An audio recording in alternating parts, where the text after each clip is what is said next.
fait, l'idée était partie de dire, voilà, le Wi-Fi est un peu à la mode, hein, on voyait l'apparition de plus en plus de ces hotspots. Et d'un autre côté, nous en étions très avancés dans notre phase de notre livre blanc qui concernait la Connect City, donc l'idée de connecter, d'avoir des connexions faciles à haut débit un peu partout.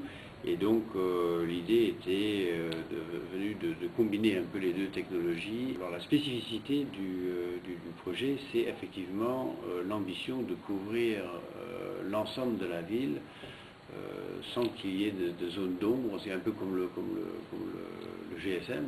Donc nous avons commencé par la ville haute. Nous venons d'inaugurer la couverture du quartier de la Gare.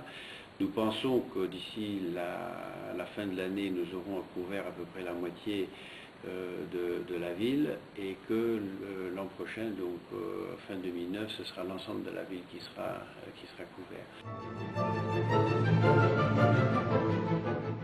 Alors les priorités maintenant seront, après avoir couvert les deux quartiers centraux, c'est évidemment d'une partie des quartiers qui comportent une partie de notre public cible qui sont les jeunes, donc les quartiers, les campus scolaires, l'université, donc le Limpotsberg, etc.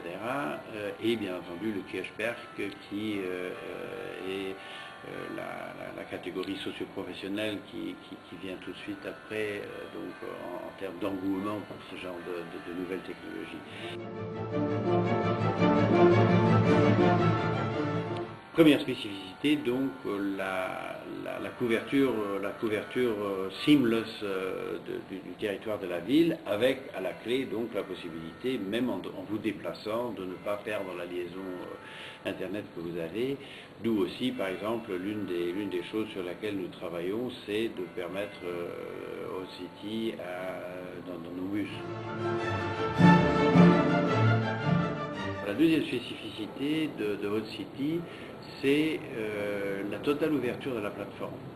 Nous ne serons jamais nous-mêmes opérateurs, ça il faut bien le comprendre, nous sommes un fournisseur de la plateforme d'accès, mais nous-mêmes ne serons pas opérateurs de services Internet. Et si la ville, effectivement, a décidé de se lancer dans ce projet qui comporte quand même des investissements assez lourds, de l'ordre de 3 millions d'euros, quand nous aurons terminé avec les réseaux, c'est que nous voulons être les garants que la plateforme de connexion restera ouverte à une variété d'opérateurs de télécommunications, de fournisseurs de services Internet, et bien entendu à nos propres besoins. Nous avons deux principaux partenaires sur le plan technologique, c'est Cisco d'un côté qui fournit l'essentiel de la technologie en matière de points d'accès et de plateformes, et deuxièmement Telindus qui est le Systems Engineer qui nous aide donc à paramétrer tout ça et à mettre tout ça en place comme il faut pour que ça fonctionne. Sur le plan alors du déploiement et sur le plan commercial, du moins pour une partie notre partenaire, c'est l'entreprise des postes et télécommunications.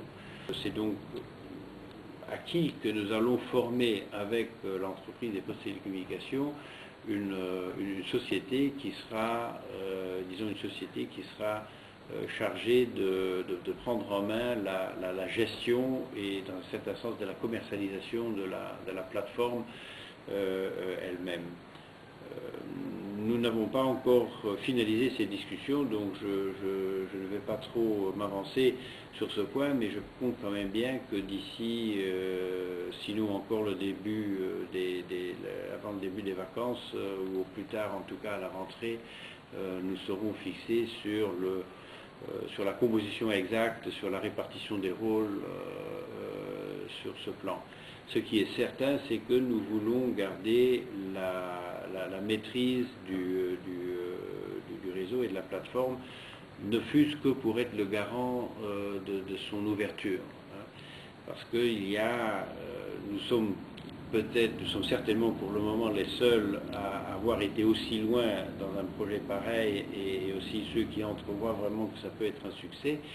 Mais si d'autres n'ont pas pu aller aussi loin, ou si d'autres n'ont pas connu le succès que nous connaissons, c'est en grande partie parce que c'était des systèmes fermés. Et donc nous pensons que nous sommes parfaitement dans notre rôle de service public, presque, d'assurer que ce service soit disponible partout et qu'il soit ouvert à tous ceux qui ont quelque chose à offrir dans ce domaine. Le deuxième objectif, c'est d'améliorer encore l'accessibilité de la ville pour ses citoyens et pour les gens qui viennent pour y travailler ou pour poursuivre leurs loisirs. Il y a là-dedans non seulement un élément, je dirais, de communication, de permettre à ces gens de s'adresser à la ville, de communiquer avec la ville, mais aussi de communiquer entre eux. Donc il y a une réelle composante sociale.